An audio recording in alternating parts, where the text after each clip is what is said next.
O Alexandre perguntou: o que você acha do ETF Elas 11? Tá a maior polêmica. De fato, né? O que é este novo ETF, este fundo que apareceu?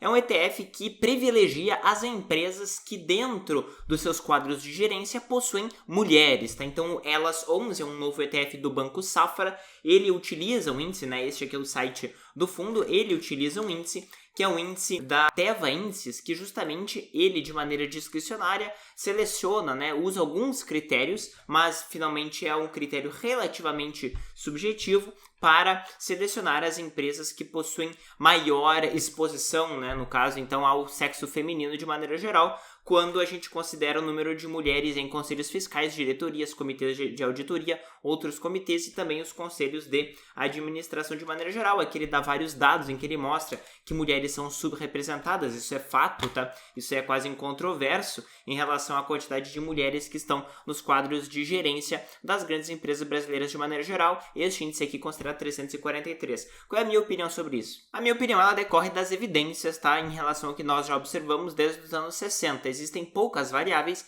que aumentam ou diminuem o retorno esperado de ações. Basicamente a rentabilidade operacional, o preço relativo, o tamanho da empresa, etc. O fato de uma empresa ser gerida por mulheres pode impactar sim a rentabilidade operacional e outras variáveis, conforme nós já vamos ver, já vou mostrar para vocês alguns estudos, mas veja que isso é um dos fatores que influencia. Ao invés de selecionar um dos fatores, que é mulheres, que podem impactar em alguma medida a rentabilidade operacional das empresas, você já consegue hoje selecionar diretamente aquelas empresas que, por outros fatores, por terem mulheres ou não, já apresentam maior rentabilidade operacional, menor preço, etc., que de fato são expostas aos fatores comprovados e estatisticamente. Não há evidências de que mulheres, simplesmente por estarem na direção de grandes empresas, tenderão a ter melhores retornos para os acionistas, tá? Até porque uma boa empresa pode ser uma ótima empresa, pode crescer e ainda assim gerar um péssimo retorno aos acionistas, dependendo do preço pago. Este ETF foi lançado agora, então nós não temos histórico, mas sim existem outros fundos, como por exemplo o WOMN nos Estados Unidos, que ele privilegia, também tem um índice relativamente parecido, tá? Ele é um índice utilizado pela Morningstar, que dentro, né, de 3 mil empresas nos Estados Unidos, acima de 2 bilhões de dólares, ou seja, empresas médias e grandes, vai selecionar dentro de 19 critérios diferentes o balanço de gênero dentro das grandes empresas, igualdade de compensação, né, no caso de salários, etc., e também os critérios de promoção de pessoas dentro da empresa. E vai, obviamente, dar maior peso àquelas empresas que têm mais mulheres de maneira geral, que são mais igualitárias dentro dos seus quadros. Outro fundo parecido é o ETF SHE, né, SHE, que também utiliza, né, critérios, né, no caso não são 19 critérios, são menos critérios, tá? Em relação aos critérios deste índice aqui, não são 19, tá? São basicamente 3, mas grosso modo são relações de números de mulheres dentro do corpo executivo daquelas empresas. Quando nós comparamos com o IWB, que é um ETF que seleciona as 1.000 maiores empresas americanas, você vê que ele tem a concentração de 26% nas 10 primeiras empresas. Tanto o ETF WOMN como o ETF SHE tem maior concentração, tá? Então 29% nas 10 primeiras empresas e depois 37%. Quando a gente considera as relações de preço sobre lucro são praticamente iguais, tá? Não tem nenhuma mudança muito significativa. A relação de preço sobre lucro aqui você vê que o ETF SHE ele é mais volátil, tá? Em termos de precificação.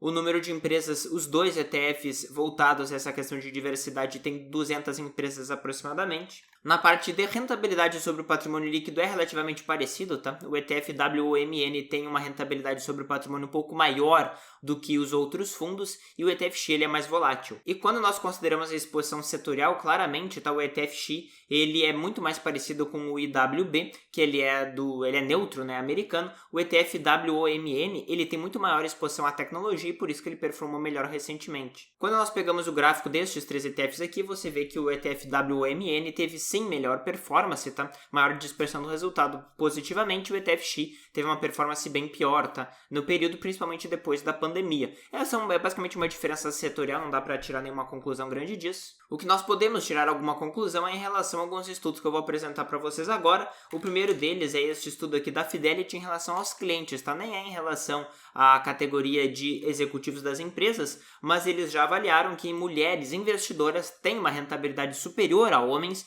de 0,4% ao ano em média, por um maior conservadorismo. Aqui ele traz vários dados, né, porque que mulheres são mais conservadoras do que homens, têm uma menor impressão da sua própria capacidade de investimento, portanto, assumem menos risco e performam um pouco melhor do que homens. O primeiro artigo que eu gostaria de trazer para vocês é de 4 estudantes, na realidade PhDs, em relação a essa questão de diversidade de gênero e tal, e o que eles verificaram, né? Basicamente que sim, lideranças femininas têm um impacto positivo na questão da distribuição de salários das grandes empresas, tá?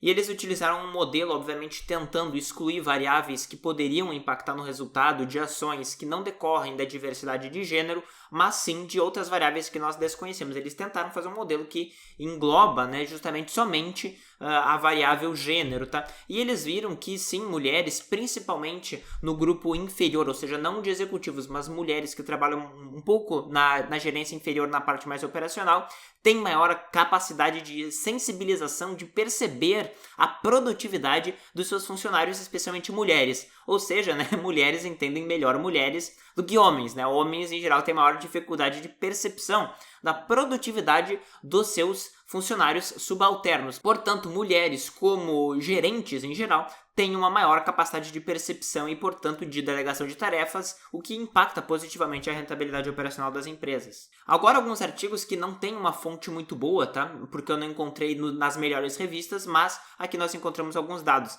Estes aqui são dados de 93 a 2001 de executivos da Dinamarca, tá? Que mostraram, sim, que mulheres, de maneira geral, dentro de 2.500 empresas da Dinamarca, tiveram uma performance superior à média, em geral, principalmente performance operacional. Este outro artigo, feito em conjunto pela Universidade de Maryland e pela Columbia Business School, mostrou que mulheres tendem, né, fazendo parte da diretoria de grandes empresas, tendem a ter um impacto mais positivo, principalmente para aquelas empresas mais ligadas à criatividade, inovação, tecnologia, porque o fato de mulheres, obviamente, serem diferentes de homens aumentam a diversidade que existe de pensamento dentro de empresas que precisam se reciclar em termos de ideias, negócios e projetos de forma bem mais rápida do que indústrias que são mais perenes, como utilidade pública, energia, etc. Tá? E o último estudo que eu gostaria de mostrar para vocês foi uma análise de fato que foi feita com as empresas do S&P 500 de 2006 até 2016, por 10 anos, em que eles analisaram as empresas do S&P 500 que não tinham mulheres dentro da sua diretoria executiva, depois aqueles que tinham algumas mulheres, depois aqueles que tinham acima de 25% em mulheres, tá? E houve sim uma diferença de rentabilidade relativamente grande, tá? Aqui você observa o gráfico, né? Que no final teve uma diferença em 10 anos aproximadamente de 1,5 ponto percentual a mais para aquelas empresas do S&P 500 que tinham mais mulheres na sua cadeia executiva. Portanto, pelos dados que eu colhi, sim, mulheres podem ter um impacto positivo, mas eu claramente não invisto em nenhum tipo de ETF temático como esse daqui, porque no meu ponto de vista, primeiro que você já vai pagar uma taxa de administração muito maior e, portanto, isso reduz a sua rentabilidade diretamente. Segundo ponto também é que você pode ir diretamente na fonte e selecionar as empresas mais rentáveis. Você não precisa fazer uma seleção indireta por critérios que você acha que podem aumentar a rentabilidade operacional das empresas, né? Mulheres podem fazer isso, sim, talvez, depende principalmente mais do setor, mas no meu ponto de vista, se a pessoa foca nos seus investimentos, ela pode ir diretamente na fonte, né, e de fato selecionar os fatores que têm maior impacto. Mas eu não estou dizendo que é ruim ou que nós não devemos incluir mulheres nas diretorias executivas, muito pelo contrário, né? Eu apoio muito esta ideia, acho que sim, as empresas tendem inclusive a ter uma melhor rentabilidade operacional em média, mas eu acho que nós devemos separar as coisas, né? Devemos separar o que nós gostaríamos de fazer para mudar o mundo, eventualmente alocar capital mesmo tendo uma expectativa de retorno maior ou menor, com questões ESG, sociais, de governança corporativa, incluindo a questão do gênero, por exemplo, e também a questão do retorno e do risco do investimento, né? Sempre que você desloca capital, por exemplo, fazendo um ETF como esse, em que as pessoas vão colocar capital só em um tipo de empresa, aumenta o fluxo de capital, portanto, reduz o custo de capital daquelas empresas, reduzindo a expectativa de retorno. Empresas como a ESG, inclusive esses temáticos aqui, podem claramente reduzir a expectativa de retorno por maior fluxo de capital e aumento de preço. Então você precisa levar isso em consideração.